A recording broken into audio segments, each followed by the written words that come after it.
on June 19, 1944 in a Guam sector radar hut facing the Philippine Sea.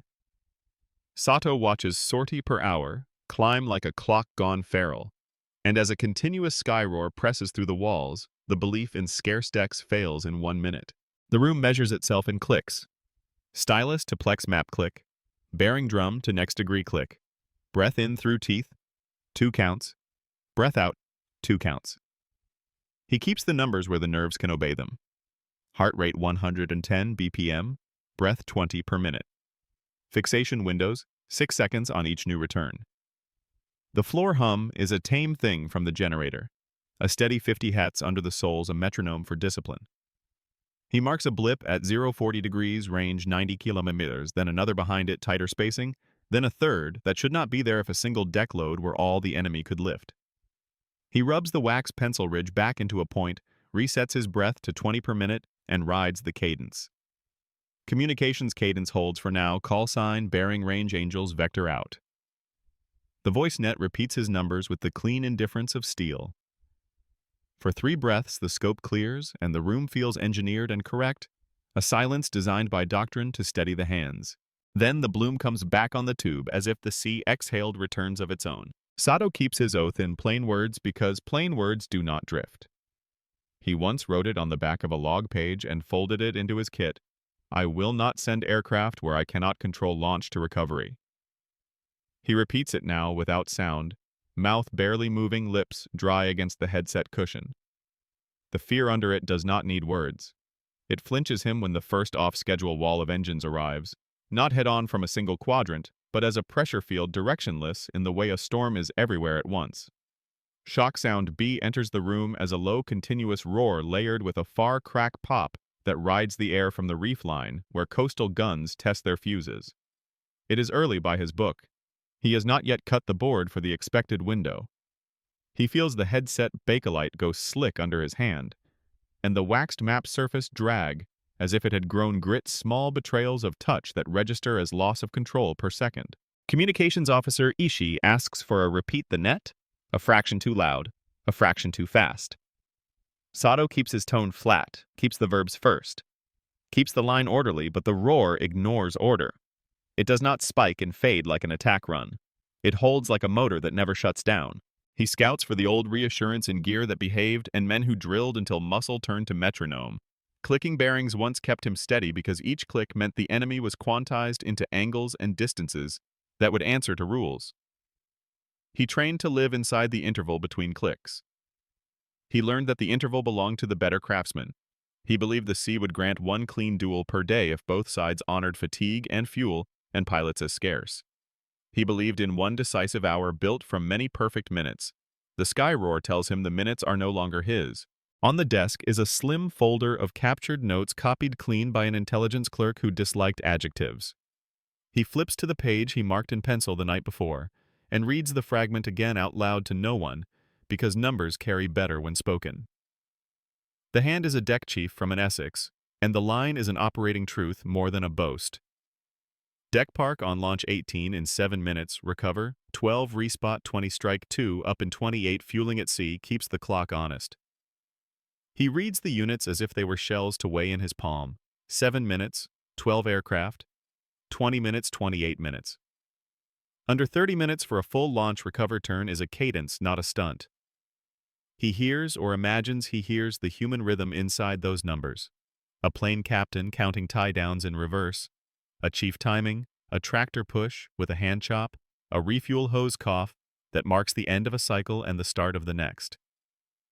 He knows what doctrine says about crude platforms and the price of haste. Doctrine says fast hands break things. The fragment says fast hands build time. He draws a deck load box on his board out of habit and commits his intercept plots to it, a neat rectangle of threat that should move as a single body toward his sector. The rectangle refuses to behave. The returns feed in as lines with their own spacing. One line is close and single altitude, another offset by 10 km and higher by 1,000 members, with a third shadowing the line behind. He labels them Wave 1, Wave 2, Wave 3, then crosses out the labels because the timing refuses wave logic. He tries again with numbers per 10 minutes. The counts rise from 3 per minute to 6 per minute to 8 per minute in the span of 3 breath cycles. He sets Ishii to read back the plot clock at 30-second intervals. Ishii calls back 30 seconds as if the enemy had a hand on Ishii's watch. The AA crack pop from the reef shore climbs a little in the mix, and then vanishes under the engine wall as if artillery were swallowed by a single larger machine. Captain Nakamura leans in the doorway with a doctrine line that used to fit this ocean patience and precision are force multipliers. Sato nods at the words because they are still true in one frame. In the next frame, they do not bind to events. He looks back at the fragment and tries to place the cycles on his map. The rotation explains why the scope never goes to zero. The recovery stream from a first strike becomes the launch stream for a second. The second's recovery becomes the third's launch. The clock that matters is not the one on his wall, but the one made of tractors, hoses, and a deck park that throws away neatness to buy seconds. He remembers the vow, feels it move in his mouth again, control launch to recovery. He hears himself give a vector that assumes a single deck load and knows, even while speaking, that the cadence outside will void the vector before it can matter. He takes one more breath at 20 per minute and tastes transformer varnish and salt, the smell of hot coils and damp canvas that always meant function. The smell fails to mean function today. The generator hum under the soles stays steady 50 Hz, but it feels like the wrong metronome for the music in the sky. He looks at the waxed surface and sees a smear where a clean line should be. He peels the headset off one ear, and the roar comes in stronger. Not a point sound, but a press. A barometric change. He notes with the petty accuracy of a man who refuses to surrender the habit of measurement that the continuous component of the roar sits around a steady amplitude rather than peaking. A steady amplitude means a stream, not a burst. A stream means the gap he needs for control will not appear at all. He marks the minute anyway because the board demands marks. He writes 0813 and underlines it. In the log, he writes a sentence with only verbs and units so it will stand up later, returns increasing 3 to 8 per minute altitude. Bands stacked by 1,000-metered engine roar, continuous. He closes the folder on the deck chief's fragment and places it under the board as if tucking away a tool he does not want seen by superior eyes. He gives Ishii the order to hold discipline on the net and keep bearings clean. He keeps his voice inside the wire of procedure because that is what he can own. The roar remains a sky machine that does not stop to honor his intervals. He has one thought that does not belong to doctrine, and he lets it through because it is the only one that fits the tube picture. They are not arriving, they are rotating. Nakamura once called the Essex a barn with a flat roof. In the wardroom, the story improved with tea and fatigue until the phrase came with a little smile, a blunt-nosed box, all angles and rivets so overbuilt that only Americans would brag about it. The joke lands easily because it flatters what we train to believe. Precision is beauty. Weight is waste. A hull that carries extra steel is a hull that carries less reach. We kept that sentence close until it hardened into doctrine, and doctrine made it sound like a measurement rather than a sneer. If the enemy builds barns, a craftsman's blade will answer them. That is how we framed the ocean. The board in Sato's hut refuses to obey the board in our heads.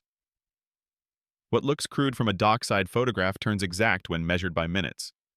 The Essex is not a barn. It is a metronome with a flight deck for a hand. The overbuilt frame carries elevators that do not stall under heat. The boxy islands leave space where tractors can pivot without scraping wings. The wide beam wastes elegance and returns seconds each time a plane captain swings a nose to the catapult and a hook runner clears the tail. Precision, it turns out, can be a function of clearance more than finesse. Clearance gives margin. Margin recovers time. Time buys control. We argued for years that quality at the point of contact beats mass in the rear. We built weapons that made that argument sing, torpedoes that run farther, optics that read a horizon in hairlines, pilots tuned for a duel measured in single shots. That philosophy assumes pauses that ennoble skill. It assumes refuel cycles long enough for the next perfect act to matter. Sato's scope shows no such pause today. He tries to speak bearings, and the sky roar swallows the tail end of his angles. Shock sound. B returns without manners, a continuous press that rides the wire and makes Ishii repeat himself. For a second, the room feels like a factory floor with the wrong work orders screaming through it. Bearings land late. Corrections overlap. The net frays. B rumbles on, indifferent to etiquette, unbroken enough to feel like a machine running past shift change. We comforted ourselves that an Essex group was just an especially fat target. We missed that its true mass never presented its profile to a gun sight. The mass that kills us is temporal. Our insults aimed at surfaces, their engineering aimed at cycles.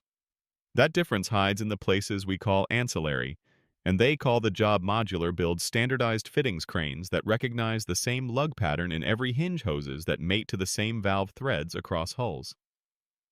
In our yards, a change to a bracket is a craftsman's signature. In theirs, it is a disruption to a line rate measured in man-hours per hull section. A modular side shell on a jig is not pretty. It is obedient to a schedule. The arithmetic that matters to Sato is not steel per meter. It is labor minutes per turnaround. Plane captains do not speak about philosophy, but they move in it. A tractor tug that hooks to a nose gear at the same height on every Hellcat on every deck in every wind will clear 10 meters in 4 seconds instead of 6, because the driver's hand already knows the arc. Multiply 2 seconds by 18 aircraft, and you find 36 seconds gifted to a launch cycle. Multiply that by 4 cycles per hour, and the clock gives back 2 minutes 24 seconds. A deck edge elevator that lifts at 0.4 MUSS instead of 0.3 MUSS cuts 10 seconds per rise on a 4-miller throw. 2 lifts per plane, 20 seconds. 18 planes, 6 minutes. A refuel crew that lands a coupler that never changes pattern can run 600 liters per minute without looking down, because muscle memory keeps the flow straight. When you treat seconds like parts and stack them, you build waves. Waves do not care how clean our optics read a single horizon. We told ourselves the enemy could not keep pilots in the air because flesh breaks faster than metal. That is true when replacements arrive by ceremony. It is false when the replacement system is industrial. A training funnel that produces an aircrew every X days with Y flight hours is not a claim on courage. It is a throughput figure that determines how many deck cycles can run without a pause for grief. We thought attrition would open a gap. The gap did not open because the gap was paid for by schools far from the front and by an oiler web that made the front continuous. If fuel arrives daily in thousands of tons, measured not in jars, but in hoses that never leave the deck, then hunger never forces the pause that craft relies on. Sato tries to preserve the old dignity by naming an interval after a technical act. He calls for a break when the scope seems to thin. The room half hears him. Shock sound. B steals the last syllable again and lays it under the constant component like a belt over pulleys. B does not crash. It drones. That is worse. The drone tells him the machine will not respect the solemnity of a board call.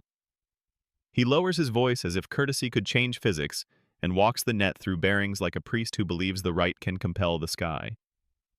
The sky ignores him because it is busy turning fuel into cycles at a steady ratio. We mocked replenishment at sea as a circus trick that would fail in weather or under threat. We learned to our cost that a circus trick repeated 4 times a day is logistics. The oiler comes alongside at 12 knots hose tension, held by span wires deck gangs drilled to hand signal because engines and wind steal speech. If a carrier drinks 500 tons of fuel in a day of heavy operations, and the oiler can deliver that rate per day across the group, then the limiting factor is not thirst, but hose time. Hose time can be planned. Planned time can be stacked against opposition. We cannot plan courage. We can plan flow. Flow wins arguments about who pauses first. Factories far from the sea made choices that enter Sato's hut as noise. A standard electrical panel with the same contactor across hulls means the same spare fits. Essex-A and Essex-B and Essex-C. A standard fire main valve means a damage control party can blindfold its hand to the wheel at night and still land it in one motion. A jig-built elevator carriage means a machinist's micrometer sees the same number every time the part comes out of the crate. Each small sameness prevents a pause. Remove enough pauses, and you remove the interval where the artisan's duel can breathe. We carried our own small sameness, but we carried it as pride rather than policy. In a duel of units that choose when to engage, pride can suffice. In a duel of systems that do not tire because their parts replace one another without friction, pride curdles into waste. The waste shows up as fuel burned into empty ocean when a perfect intercept returns to find the next wave already inbound, as ammunition fired at a formation that is only 1/3 of a rotation, as man-hours spent perfecting a torpedo run that strikes a hull whose group has already launched its replacement wave. Sato writes down the numbers that fit in his hand because numbers let a man breathe. Sorties rise from 3 per minute to 8 per minute across his sector's horizon, a statistic that would have been a boast yesterday and is a warning today.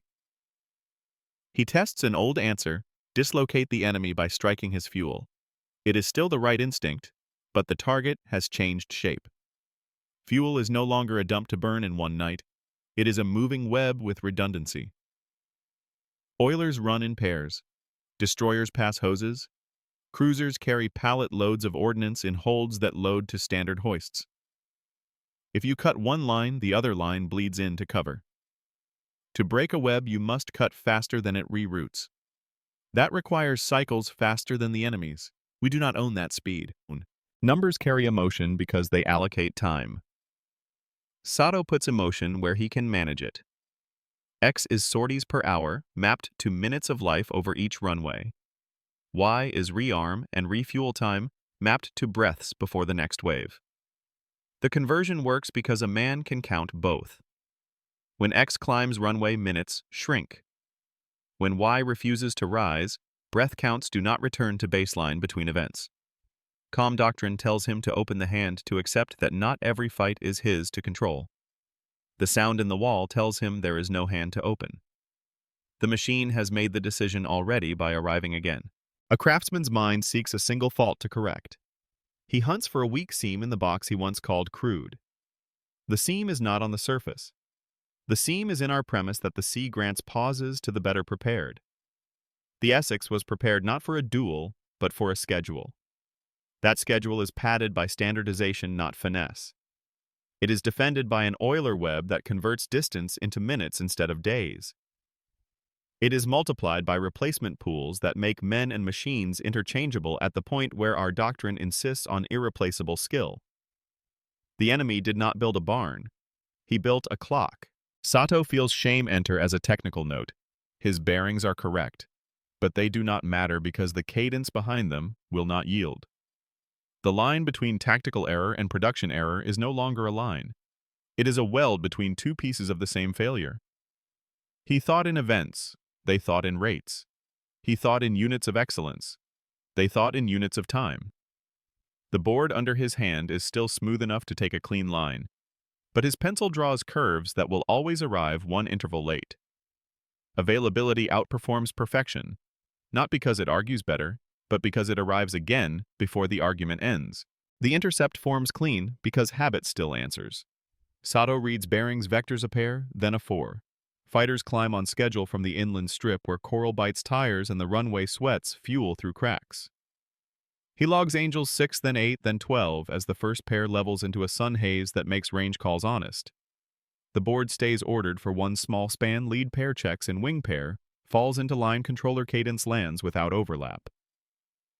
On the scope, the nearest line of returns sits fat and confident at 70 km, closing at 360 km/h speed. That tells him this slice is not a dive package but a bomb group holding formation to save fuel. He rides the seconds. Voice net flows verbs in front. Climb, turn, hold, commit. Fighters slide down a bracket with timing that could sit in a manual. They take the first bite exactly where the geometry demands. The lead pair drops in from sunside, and 4 o'clock not a textbook, but the book that made the text. The first burst hits a left wing tank and the formation buckles. A second burst walks into a cowl and black smoke writes an honest result. Sato hears the calm version of joy on the net.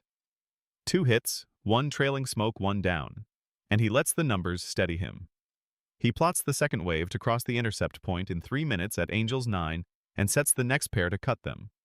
He moves to the next task before the first airframe hits water.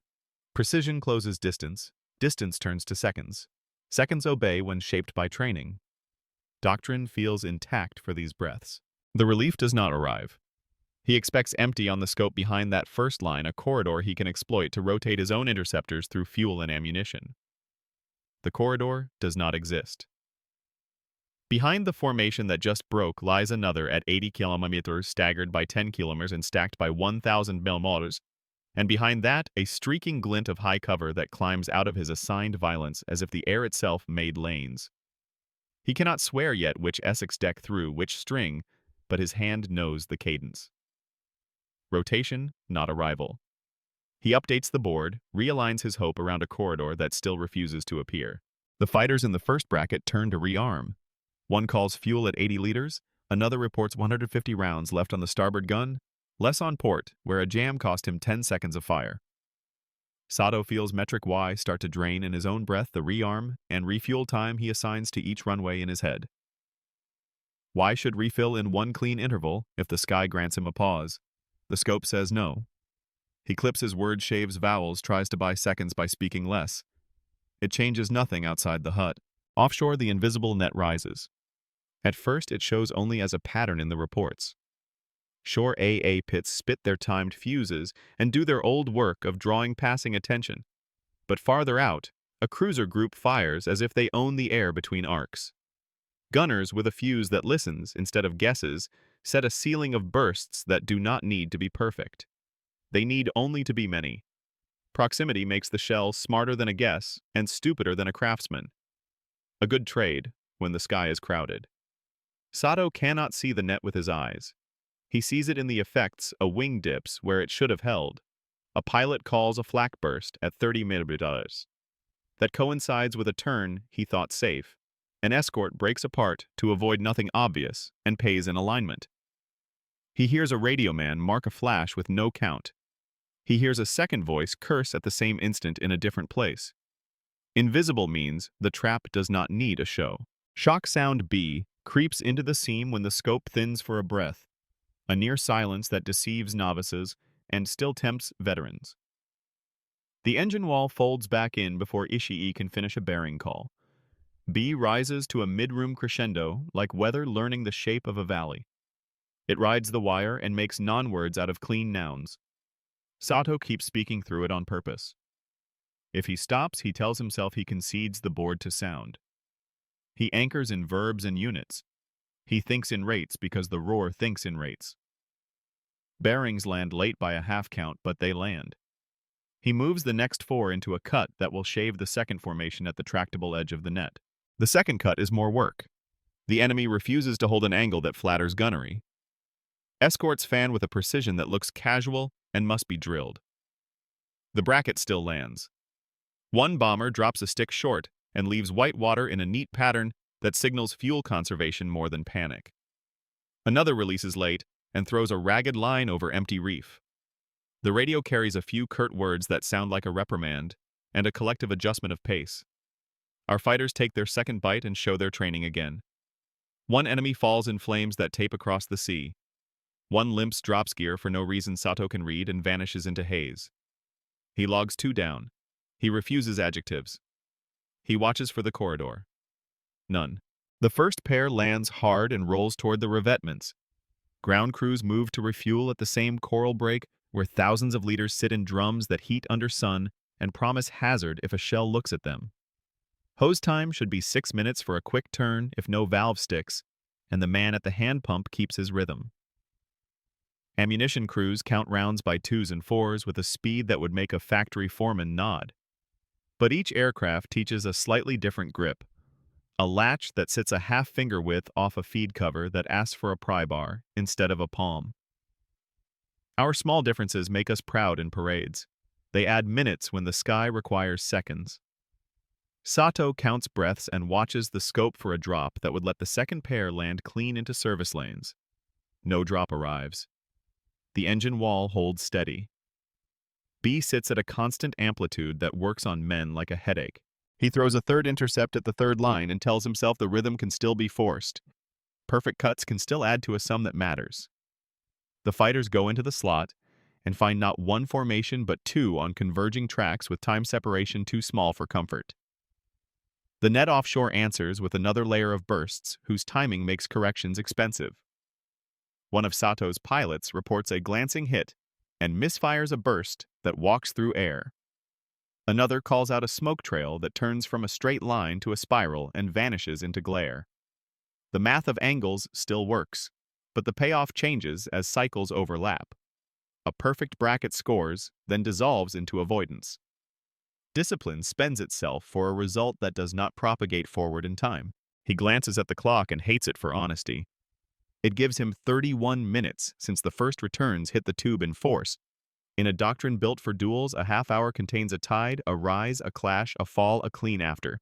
Today, a half hour is only a rung on a ladder.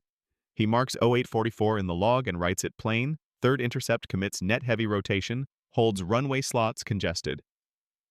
He does not write the feeling that follows, because feelings can be false and units cannot.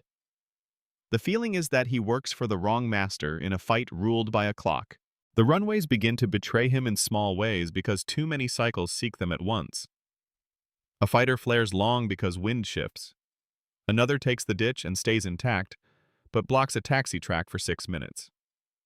A refuel hose kinks and costs 30 seconds. A drum runs empty at the wrong moment, and a corporal sprints a 30mm carry that wins back 12 seconds and still loses 18. You cannot budget loss in seconds when your opponent generates gain in minutes. The control net hums with corrections that taste like apology. Sato lowers his voice again and leans on verbs. He does the job he promised. He will not break the net first. The offshore AA draws a picture in sound rather than light. When bursts rise near, you hear a flat slap that means timed fuses. When bursts rise farther out and still speak to aircraft without direct hits, you hear a different sort of punctuation. Less slap, more breathy thud. And the reports that follow match the type shell airbursts that reach and disturb rather than guess and miss. He writes a short line to remember the difference near slap-timed far thud procs. He imagines a sailor in a turret setting a dial that used to take pride in guesswork, now taking pride in a circuit. Pride follows the tool that works. The fourth intercept arrives thin because the runway math did not honor his will. He still throws it in. There is nothing else to do. The target now is a mixed altitude stream whose front lies at 60 kilometers and whose rear refuses to define itself. He has seen pursuit games where a fast opponent plays rope with a slower foe who still believes in a single decisive swing. This is worse. There is no rope. There is a conveyor. You cannot pull a conveyor off cadence by grouping your force for a perfect strike. You can only fall behind in larger steps. Shock sound B returns with a slow build crest that fools the ear into thinking it will peak and fall. It does not fall. It drops a little, holds, and rises again, as if two independent deck cycles overlapped to create beats in the air. Ishii pulls his headset off one ear, and then remembers himself and puts it back. A junior plotter fumbles a pencil and swears under his breath in a tone that carries fear by the gram. Sato does not show his own. He reaches for the folder with the deck chief fragment, then stops his hand because talismans have no place on the board. He stands through the crest and waits for the near silence that would give him a clean speaking space. It arrives for half a second and vanishes before he can say the word turn. A perfect doctrine seeks places where skill multiplies force. The air outside denies multiplication by cutting the interval that skill needs to convert a win into a change in state. Our first bite wins against a formation. It does not win against a schedule. Sato logs kills because the board deserves honesty. He refuses to let the tally become a comfort. The sum that matters is runway minutes preserved versus minutes consumed. X rises as enemy sorties per hour keep the pressure on. Y refuses to refill as rearm windows close on his pilots before their pulses settle. He needs a structural answer. A cut against flow, not form.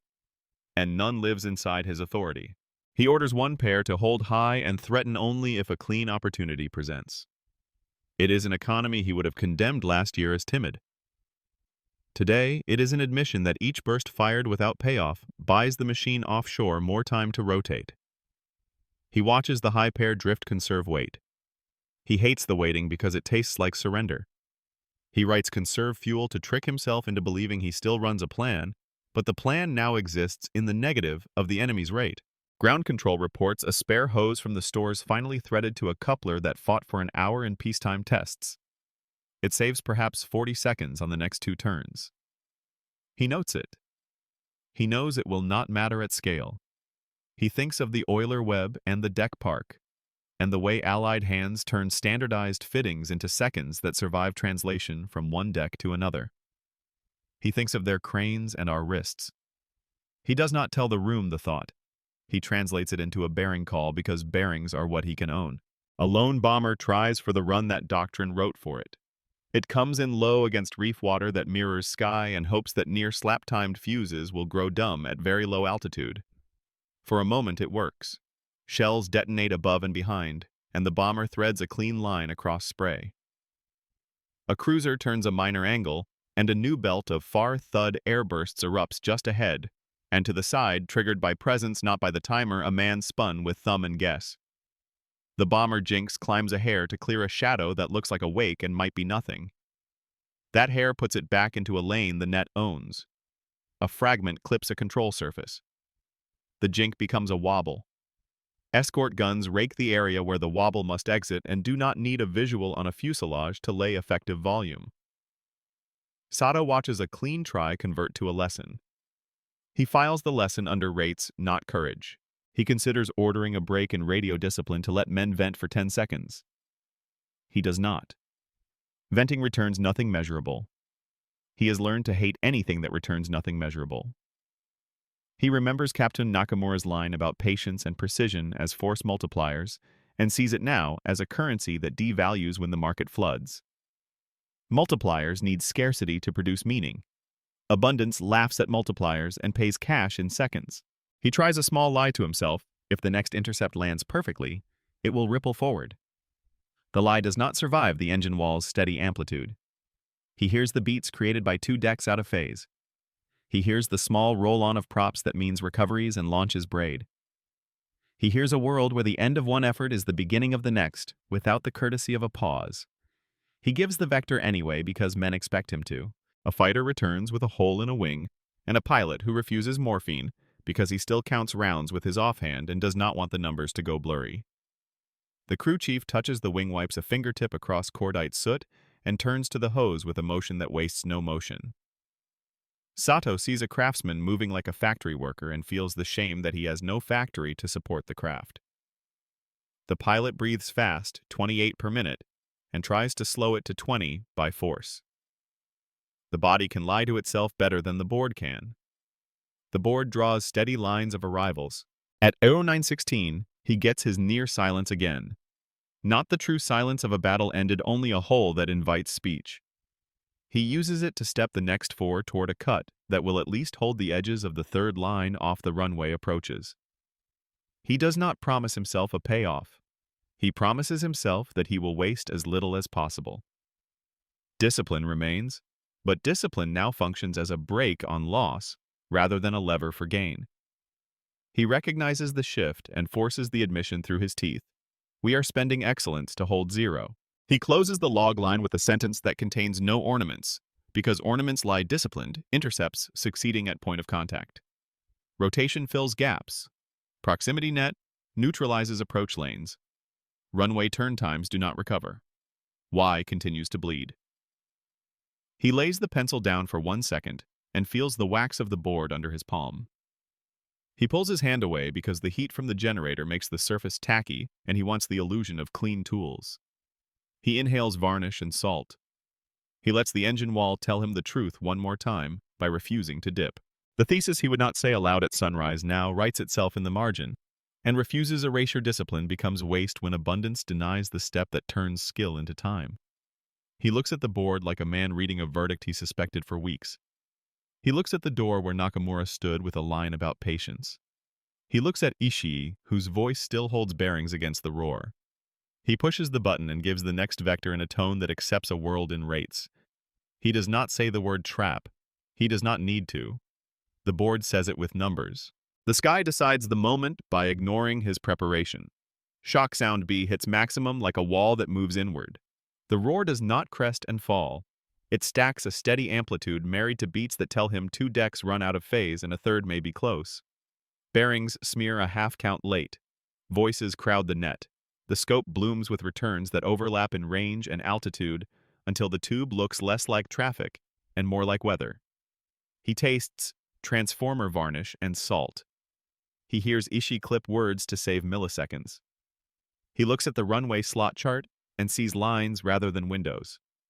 He knows what his oath forbids and knows what the board demands. He orders a launch into clutter. The words leave his mouth with no ornaments. Launch 2. Climb to Angels 8. Hold to coastline. Commit on controller call. He shapes the call in verbs and units to convince himself that control still exists. It does not. Taxi calls pile in because the service lanes cannot clear in sequence. One fighter rolls hot with 160 rounds short on port because the feed cover fought the armorer's glove. Another accepts a partial fuel load at 70% because a hose kink costs 30 seconds and seconds suddenly price higher than liters. He violates the oath that once sat folded in his pocket by sending men into a stack he cannot own from launch to recovery. The shame reads as heat in the face and a tighter grip on the headset, but its real form is arithmetic. He has traded his doctrine for someone else's clock. The Essex realities present as facts that care nothing for pride. Deck park density looks like disorder until you count what it saves. Aircraft nose to tail across the deck edge, let tractors swing short arcs, and let plane captains stage hoses and chocks 2 steps from need. Spacing that would offend an inspector buys a 2 to 4 second reduction per move.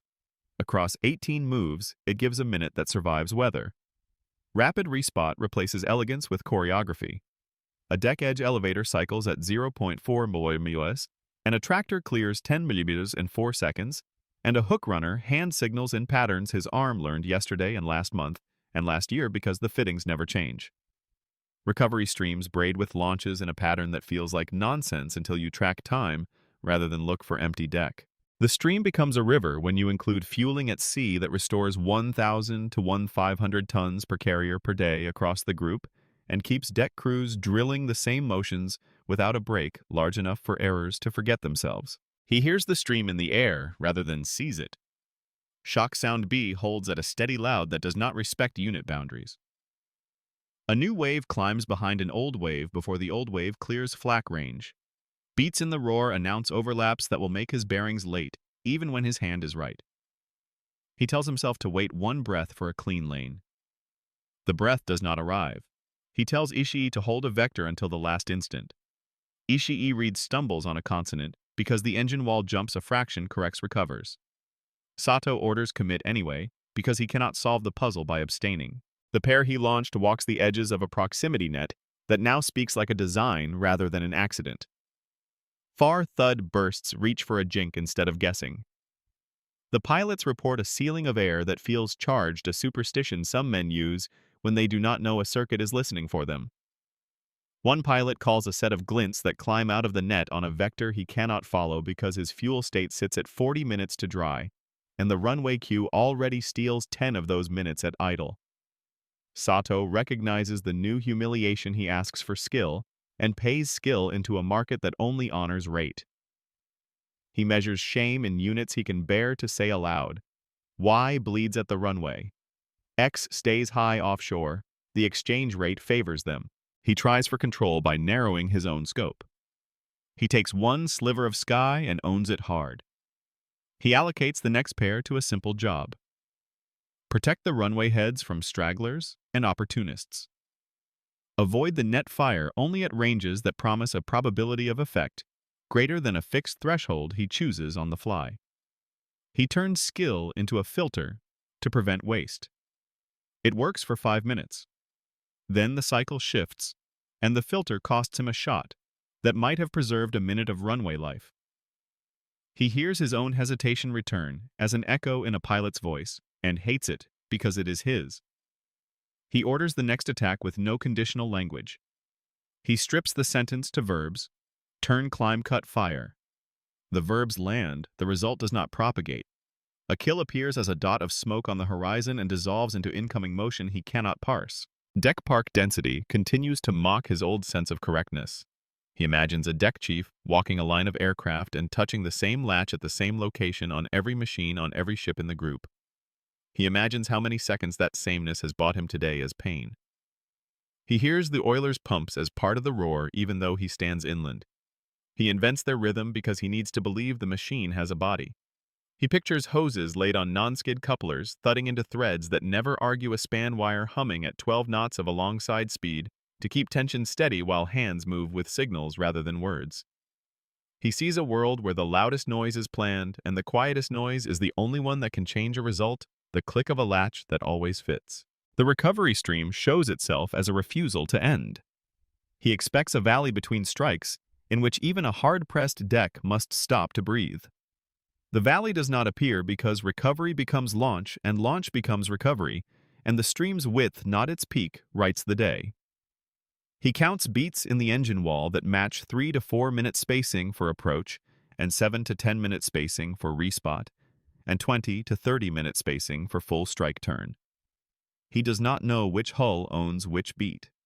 He knows the beats come from a family of hulls that share fittings and motion paths and training cycles. Family defeats solitary skill because family smooths variance, and variance is what a craftsman exploits. He watches his runway become a problem of packing rather than valor. Taxi math outvotes courage when 3 arrivals and 2 departures share 1 lane and 1 revetment sits blocked by a wounded aircraft whose main strut refuses to retract. He cuts a slot for the pair still aloft with fuel at 15 minutes to dry and writes down the new shame his order buys them landing sequence at the price of keeping the next pair on the ground 4 minutes longer. He tells himself the bargain is sound because an aircraft in the air with fuel at 15 minutes can become a smoking hole in 1 minute if denied clearance. He hears a voice on the net call touch with satisfaction and wants to feel it. He cannot. Satisfaction belongs to events, his day belongs to rates. Longs. He remembers the oath as a sentence he once trusted to prevent these choices. He breaks it again. He orders a second launch into clutter with the control net frayed by overlaps and with the proximity net thick beyond the reef. He makes the call with the same grammatical restraint as the first call to hide the moral difference from himself. It does not hide. He knows it because he feels the headset go slick again, and he lets it stay slick rather than wipe it dry and pretend clean control. He is honest with the tool, if not with the doctrine. Shock sound B presses at maximum, long enough to feel like weather set for the day. The crest rides over a short dip that tempts a man to speak, to promise, to plan. He speaks, he promises nothing. He plans only enough to avoid collisions of men and promises of metal. The roar folds back in before bearings complete and turns the ends of words into wool. Ishii repeats for safety, and the repeats cost seconds that the enemy's standard fittings already bought. Sato stops counting the cost because counting will grind him to powder faster than the engine wall will. He looks for a place where individual skill still converts into a change in state. He finds one, and it is small. A pilot with a jammed feed clears it in 9 seconds because he has practiced on a bench until his hands know the path blind. That 9 seconds yields a burst that forces a bomber to jink early. The jink pulls the bomber into a belt of far thud bursts that were going to sit idle for 2 seconds. The belt catches a fragment on a control horn, and the bomber falls out of formation. The net and the bench practice collaborate without ever meeting. Sato logs the kill with no adjective. He refuses to build a theology on an anecdote. He recognizes the point where his identity collapses by the sentence he writes in the log. He writes that bearings are correct, and cadence makes them late. He writes that runway turn times do not recover. He writes that the proximity net converts cautious approach lanes into dead ends. He writes that X remains high, and Y continues to bleed. He writes these as facts and feels the self he brought to the hut resist them like a hand pushing a door that someone else will not stop pulling. He stops pushing. He lets the door open and admits the shape of the room. Captain Nakamura arrives with a question that used to carry a right answer. Can we hold for a decisive counterstrike at a chosen hour? Sato gives him numbers instead of hope. He says recovery streams overlap launch streams at intervals of 3 to 4 minutes, and respot cycles complete in 20 to 30 minutes, and oiler deliveries remove fuel as a limiting factor for the group. He says the interval needed to condense a counterstrike without eating his own runways does not exist on this clock. He says the oath can no longer govern the order of battle. He says it plainly because plainness is the last craft he owns. He turns back to the net and issues an order that would have shamed him a year ago and still shames him now. He instructs a pair to climb into the high stack where he cannot watch them between calls and to commit by judgment when a lane opens for 5 seconds rather than wait for a formal vector that will arrive 2 seconds late. He gives away control because control now costs kills. He gives away identity because identity costs minutes. He feels the shame as bone heat and refuses to rub his face to cool it because ritual should not console what fact condemns. He waits for the next confirmation that Essex realities still rule the hour, and the confirmation arrives as a minor thing with major weight. A recovery stream grows thick, and the beats in shock sound B pick up a faint off-pattern wobble that tells of a crosswind adjustment over a distant deck. The wobble does not reduce rate. It moves hands 2 steps faster, because the motion paths are drilled. A sloppy machine would slow here. A refined machine would stall. A standardized machine accelerates to clear the bend. He hears it with a grim kind of respect that used to be reserved for duelists. He gives the next vector to keep his own aircraft from dying in the bend.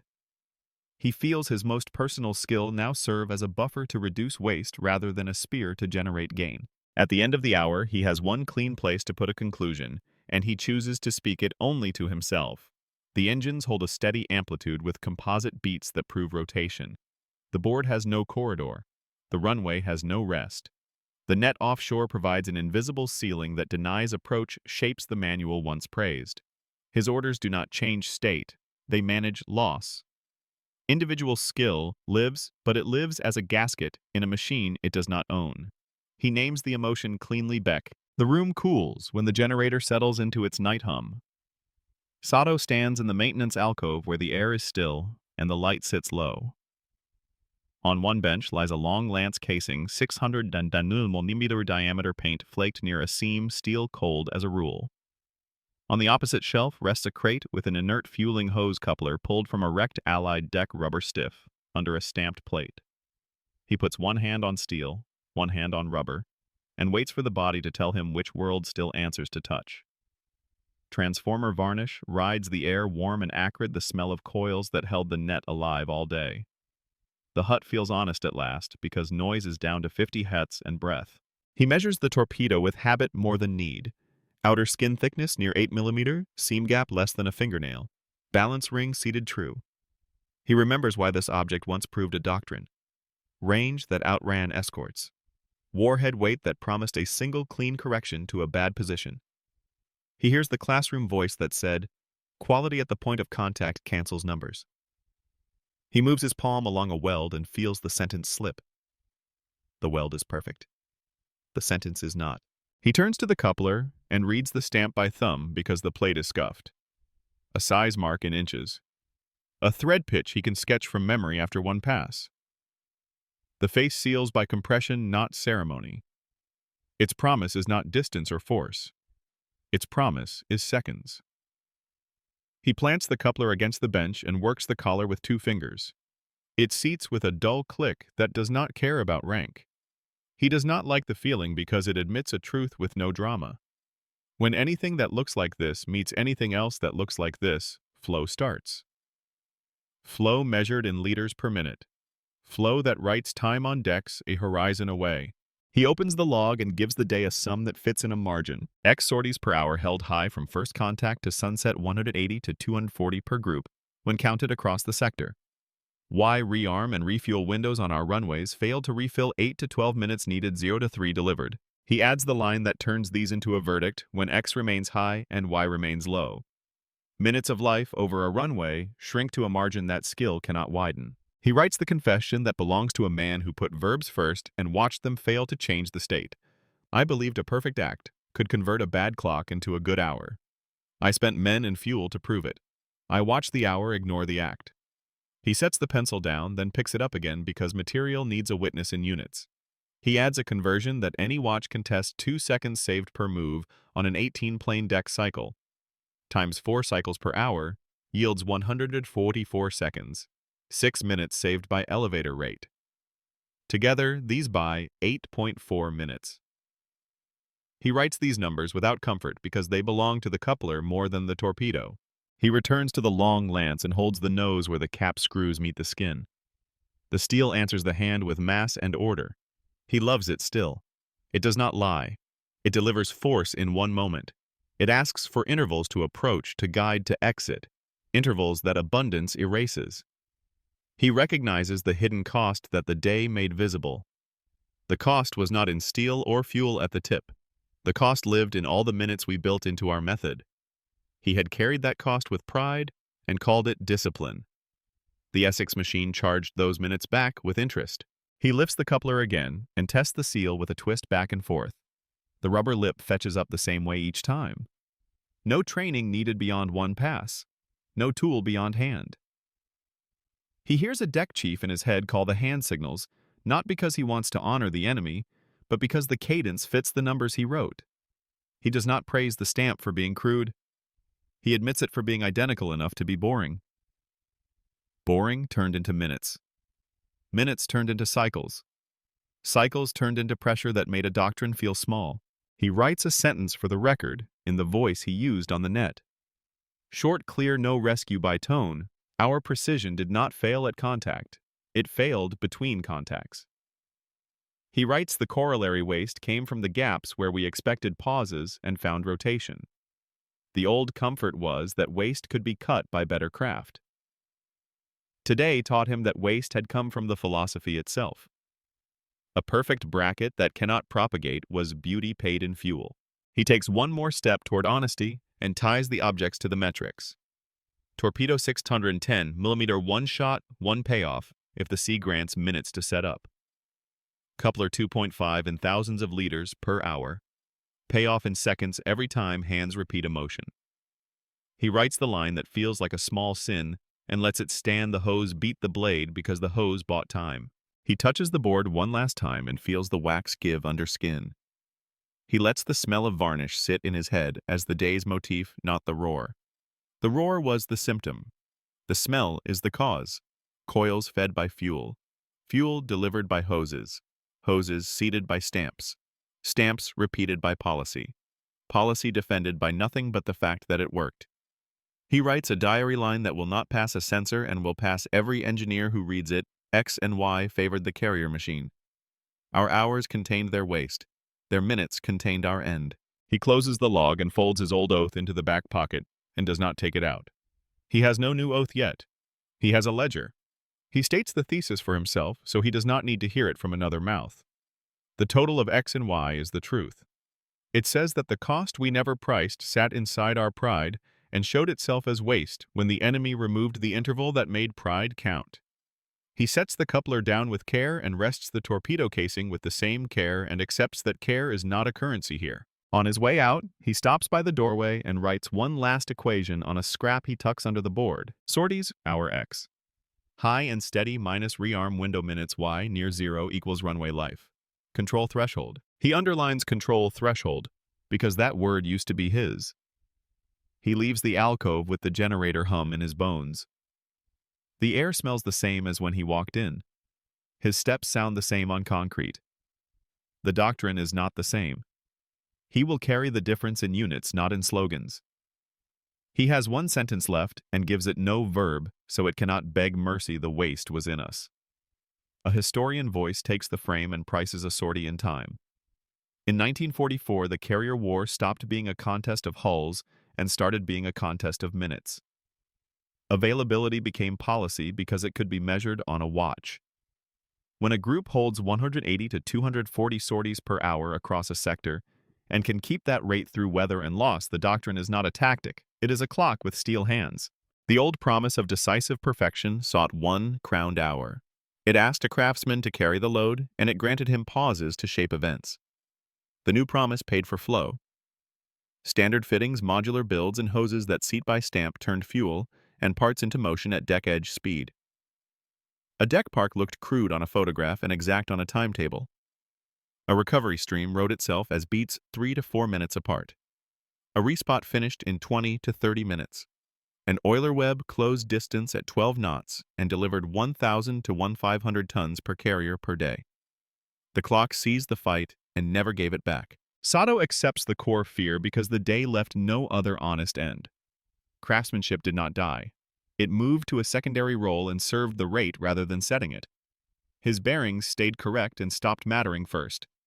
His oath kept its moral weight and lost its operational authority. He names the loss without rhetoric, so that the lesson holds control failed when time was removed as a negotiable. The Essex family controlled time by design. That design ran on sameness. Sameness converted to seconds. Seconds converted to cycles. Cycles converted to pressure that made skill small. The philosophical conclusion follows the units rather than the pride. Availability beat perfection because it controlled time. It did not argue with the duel. It erased the interval that gave the duel meaning. The hose outperformed the blade because it produced minutes that could be stacked, routed, and recovered after loss. The proximity fuse was not a miracle shell. It was a way to keep the air net working while crews were tired, while weather moved, while the enemy tried to buy grace with caution. The decisive hour never arrived because rotation turned the day into a conveyor. A clean act could still be beautiful. It could not change state. A single metric fuses the data to the emotion and closes the arc. Resource per time is the price of control. Write it on a board that does not care about slogans. Fuel delivered per day, per carrier tons day, divided by sorties, sustained per hour, sorties hour equals minutes of offensive pressure per ton. Raise the numerator and the minutes grow. Hold the denominator high and the minutes do not decay. When that quotient stays steady after losses, the doctrine has seized the clock. Run the inverse at the runway, and you get the life that remains. Runway rearm, window minutes. Y divided by incoming sorties per hour. X equals minutes of life per cycle. When X stays high and Y stays low, a pilot lives inside a margin that skill cannot widen. That is the truth Sato learned to say without flinching. It hurts as pride and heals as clarity. The closing view must synthesize mechanism, belief proof, and state. Mechanism B is the rotating deck cycle that braids launch and recovery into a river. Doctrine A is decisive perfection that asks for a pause to lift a blade clean. The ultimate metric is sorties per hour translated into minutes of life over each runway and minutes of pressure over each target. The emotional state is acceptance of irrelevance that turns at last into a new kind of discipline. Sustain the clock. A controller can still serve. He can reduce waste in a system that prizes rate. A crew chief can still serve. He can keep sameness honest so seconds are not lost in drift. A captain can still serve. He can measure flow rather than admire form. The war that followed remembered the lesson and wrote it into manuals and budgets. Availability became the silent standard. Decisive perfection kept its place in museums and in work that still grants a pause. At sea, the clock remained king. The final line belongs to the watch, not the banner. Control belongs to whoever pays the minutes.